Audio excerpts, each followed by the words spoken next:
கோவையில் கணவருடன் சேர்ந்து கொண்டு அண்ணனின் பெட்ரோல் பங்கை அபகரிக்க முயற்சி செய்த தங்கை மீது உரிய நடவடிக்கை எடுக்க கோரி அண்ணன் பரபரப்பு புகார் அளித்த சம்பவம் கோவையில் பெரும் பரபரப்பை ஏற்படுத்தியுள்ளது.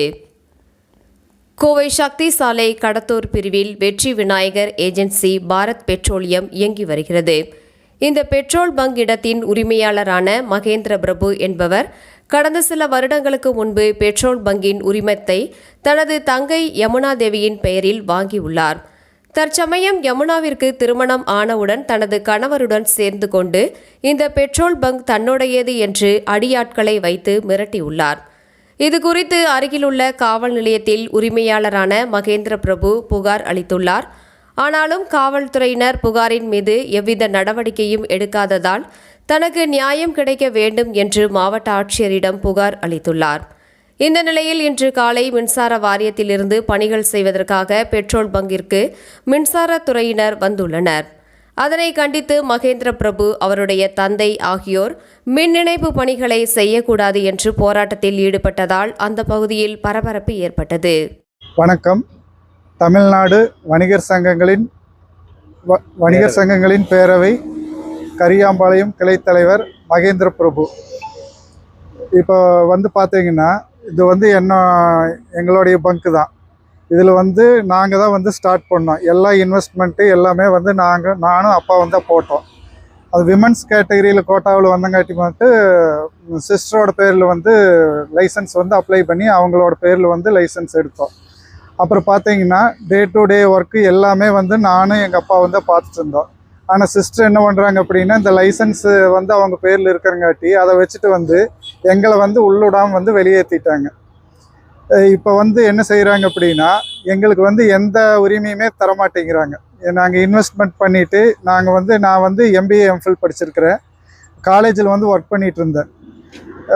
இருந்தப்போ நான் இந்த பங்குக்காக என்னோட லைஃபையே கரியரையே இது பண்ணி நான் இங்கே இந்த பங்குக்காக அவ்வளோ வேலை செஞ்சுருந்தேன். இப்போ எங்களை உள்ளே விட மாட்டேங்கிறாங்க.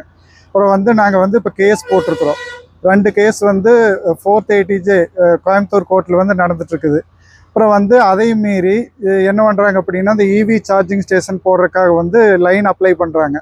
நாங்கள் பிபிசிஎல் ரெண்ட்டும் ப்ராப்பராக எங்களுக்கு தர மாட்டேங்கிறாங்க. அப்புறம் சிஸ்டம் லேண்ட் எம்பையரில் இருக்குது, அந்த ரெண்ட்டையாவது எங்களுக்கு கொடுனா அதையும் தரமாட்டேங்கிறாங்க. கேஸ் நடந்துட்டுருக்கிறப்ப பார்த்தீங்கன்னா அரசு அதிகாரிகள் எல்லாருமே இபி போலீஸ் ஸ்டேஷனாக எங்கே பார்த்தாலும் பார்த்தீங்கன்னா எல்லா பக்கம் லஞ்சம் கொடுத்து அவங்களுக்கு சார்பாகவே நடக்கிறாங்க. போலீஸ் ஸ்டேஷன்லேயுமே போனால் எங்களோட கருத்தையே ஏற்றுக்க மாட்டேங்கிறாங்க. பிபிசிஎல்லும் எங்களோட பேச்சுவார்த்தை நடத்துங்கன்னு சொன்னால் அவங்களும் எந்த ரெஸ்பான்சிபிலிட்டியுமே பண்ண மாட்டேங்கிறாங்க. அப்படி இருக்கும் பட்சத்தில் நாங்கள் எங்களுக்கான இதை கொடுங்க அப்படின்னு கேட்கும்போது ஆளுகளை வச்சு மிரட்டுறாங்க. எங்கள் அப்பாவோட சண்டைக்கு வர்றாங்க, எங்கூட சண்டைக்கு வர்றாங்க. கண்டபடி கெட்ட வார்த்தையில் பேசுகிறாங்க. எங்களுக்கு வேறு என்ன பண்ணுறதுன்னு ஒன்றும் புரிய மாட்டேங்குது. நீங்கள் தான் ஒரு நடவடிக்கை எடுத்து கொடுப்பீங்க அப்படிங்கிற ஒரு நம்பிக்கையில் இருக்கிறேன். லோக்கல் போலீஸ் ஸ்டேஷனில் கம்ப்ளைண்ட் பண்ணியிருக்கிறோம். இருந்தாலும் அவங்க என்ன பண்ணுறாங்க அப்படின்னா, யமுனா தேவி தான் லைசன்ஸ் ஹோல்டர், அவங்களுக்கு தான் எல்லா பவருமே இருக்குது அப்படின்னு அவங்க சொல்கிறாங்க. சரி, கேஸ் நடந்துட்டு இருக்கிறப்ப இப்போ 6ஆம் தேதி லீகல் ஒப்பீனியன் வாங்கிக்கிறதா அவங்க சொல்கிறாங்க. மறுபடி 16ஆம் தேதி ஒரு 3 ஐஏ சிஸ்டர் போட்டது 3 ஐஏவையும் டிஸ்மிஸ் பண்ணிடுறாங்க. நாங்கள் என்ன சொல்கிறோன்னா, இந்த டிஸ்மிஸ் பண்ண ஐஏவையும் லீகல் ஒப்பீனியனுக்கு அனுப்பிச்சதுக்கப்புறம் மறுபடியும் நீங்கள் ஒர்க் பண்ணுங்கள், எங்களுக்கு தர்ற வாடகை ப்ராப்பராக கொடுங்க அப்படின்னு கேட்குறோம். இருந்தாலும் அவங்க அதுக்கு எந்த பதிலுமே தர மாட்டேங்கிறாங்க. இபி சைடா போலீஸ் ஸ்டேஷன் சைடா தலையிட்டு எங்களுக்கு தமிழ்நாடு அரசாங்கம் தலையிட்டு எங்களுக்கு ஒரு நல்ல ஒரு முடிவை ஏற்படுத்தி கொடுப்பாங்கன்னு நம்புகிறோம்.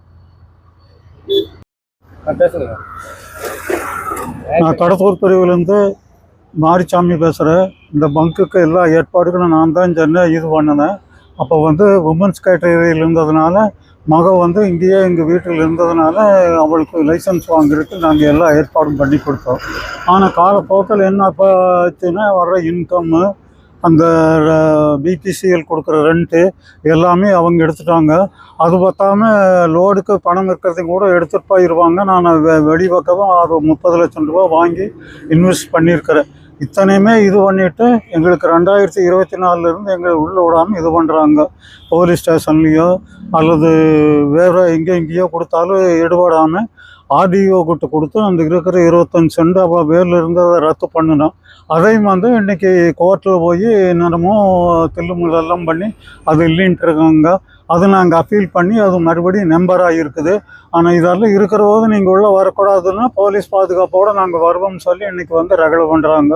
அடியாளர்கள் வச்சுட்டு மிரட்டுறாங்க. பையன் அடிக்க வர்றாங்க, உன்னை இது பண்ணி போடுவோன்னு அப்படின்னு மிரட்டுறாங்க. இது அரசாங்கம் வந்து தமிழ்நாடு அரசாங்கம் இதுக்கு நல்ல தீர்வு பண்ணி கலெக்டர் முடிவு எடுக்கணும் அப்படின்னு வேண்டுகோள் வைக்கிறேன்.